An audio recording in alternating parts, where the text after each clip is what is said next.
8 tanda mengetahui di kampungmu ada pemelihara tuyul.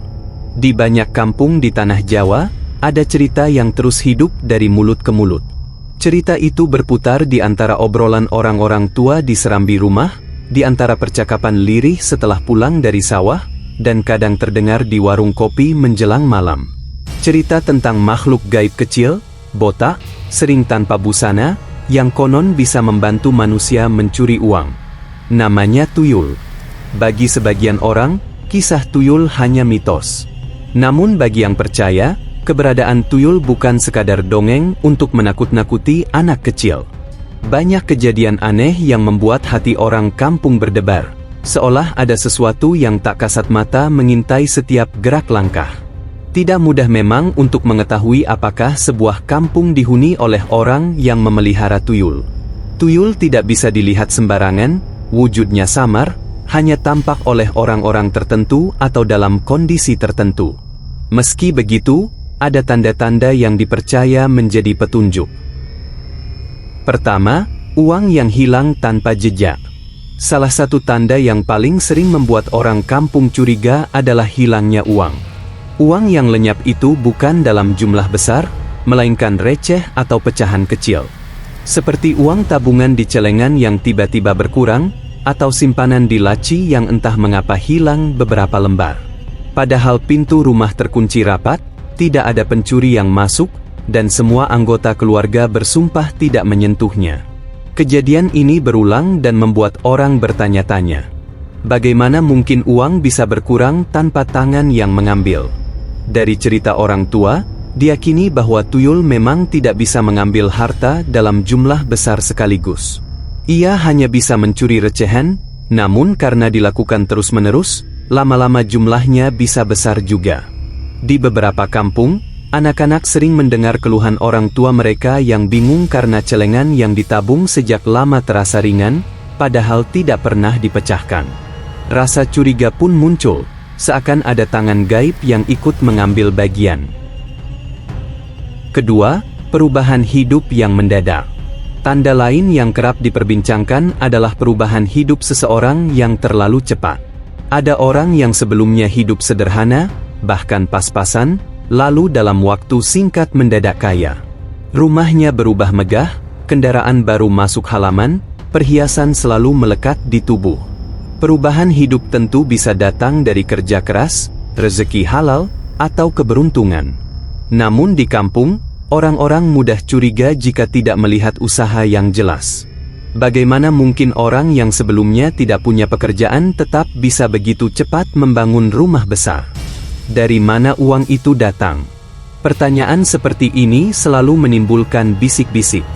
Rasa iri bercampur curiga membuat sebagian warga berasumsi bahwa orang tersebut memelihara tuyul. Keyakinan itu semakin kuat jika si pemilik rumah jarang terlihat bekerja keras namun tidak pernah kekurangan uang tunai. Ketiga, rumah yang menyimpan keanehan. Cerita rakyat sering menggambarkan rumah pemilik tuyul dengan tanda-tanda tertentu. Katanya, di sudut rumah ada sesajen yang aneh.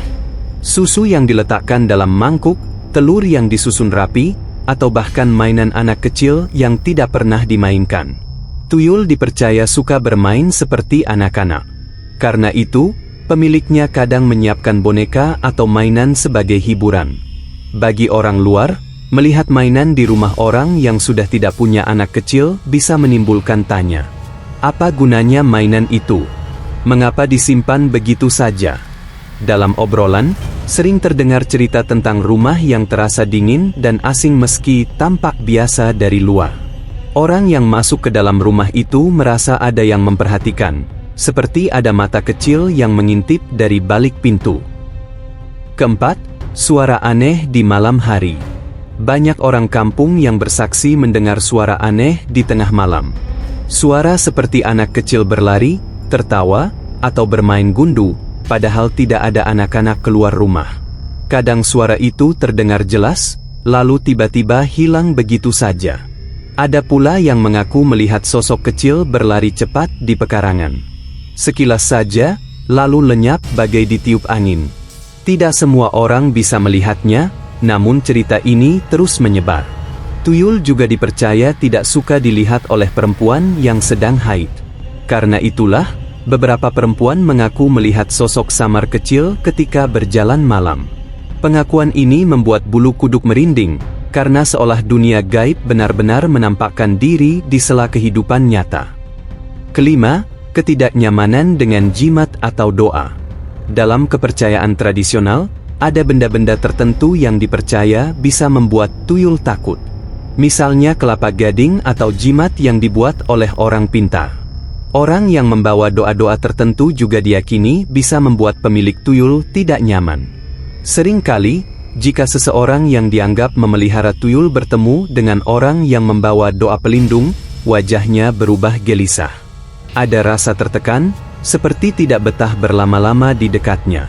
Cerita lain mengatakan bahwa tuyul bisa langsung ketakutan jika melihat benda sakral yang diletakkan di rumah. Keenam, ketakutan dan rasa curiga yang membekas. Cerita-cerita tentang tuyul membentuk suasana batin yang unik di kampung. Orang hidup dalam lingkaran curiga, saling berprasangka. Uang hilang, langsung terlintas bayangan tuyul. Tetangga mendadak kaya, muncul dugaan ada perjanjian gaib. Suara aneh di malam hari menambah keyakinan bahwa kampung mereka dihuni sesuatu yang tidak kasat mata. Namun di balik rasa takut itu, ada juga sisi yang menarik. Kepercayaan tentang tuyul membuat orang berhati-hati dalam menyimpan uang. Banyak yang menaruh uang di tempat-tempat yang dianggap tidak disukai tuyul, seperti di bawah bantal atau dekat benda tajam. Ada pula yang percaya bahwa menaruh uang di dekat Al-Quran bisa membuatnya aman. Ketujuh, pertarungan keyakinan di zaman sekarang. Di zaman modern, ketika kota besar dipenuhi lampu dan teknologi, kepercayaan pada tuyul sering dianggap kuno. Tetapi di kampung, cerita itu tetap hidup. Orang-orang masih mempercayai tanda-tanda yang diwariskan dari generasi sebelumnya. Mungkin sebagian hanya sugesti, mungkin pula benar ada sesuatu di luar logika manusia. Yang jelas, cerita ini tidak pernah benar-benar hilang. Bahkan sering muncul kembali ketika ada kejadian aneh yang sulit dijelaskan. Kedelapan, kisah yang terus diceritakan. Tidak peduli berapa banyak buku sains ditulis, cerita tuyul tetap bertahan di ruang obrolan. Seolah menjadi bagian dari identitas budaya. Orang-orang tidak hanya membicarakannya dengan rasa takut, tetapi juga dengan rasa hormat terhadap tradisi lisan yang sudah berumur ratusan tahun. Di banyak kampung, anak-anak tumbuh dengan cerita tuyul yang diceritakan orang tua sebelum tidur. Mereka mendengarkan dengan mata berbinar, separuh takut, separuh penasaran. Hingga dewasa, cerita itu membekas dalam ingatan, menjadi bagian dari cara pandang mereka terhadap dunia yang gaib. Mengetahui apakah di suatu kampung ada orang yang memelihara tuyul memang tidak mudah. Tanda-tanda yang disebutkan hanyalah keyakinan masyarakat. Uang yang hilang, hidup yang mendadak berubah, rumah yang menyimpan keanehan, suara aneh di malam hari, dan ketidaknyamanan dengan jimat hanyalah potongan dari kisah besar tentang dunia gaib yang sulit dijangkau logika. Namun, cerita ini bukan hanya tentang tuyul. Lebih dalam dari itu, cerita ini menunjukkan bagaimana manusia hidup dengan rasa takut dan prasangka, dengan keyakinan dan harapan. Di balik kecurigaan tentang tuyul, tersimpan cermin dari kehidupan kampung yang penuh rahasia. Dan barangkali, kamu yang mendengarkan narasi ini pun bertanya dalam hati, apakah di kampungmu ada tanda-tanda itu? Apakah uang yang hilang tanpa jejak benar-benar karena tangan gaib? Atau hanya kelalaian yang tidak disadari? Pertanyaan itu mungkin tidak pernah terjawab, namun cerita tentang tuyul akan tetap hidup. Ia bukan sekadar kisah mistis, melainkan bagian dari budaya yang terus berdenyut di tengah masyarakat.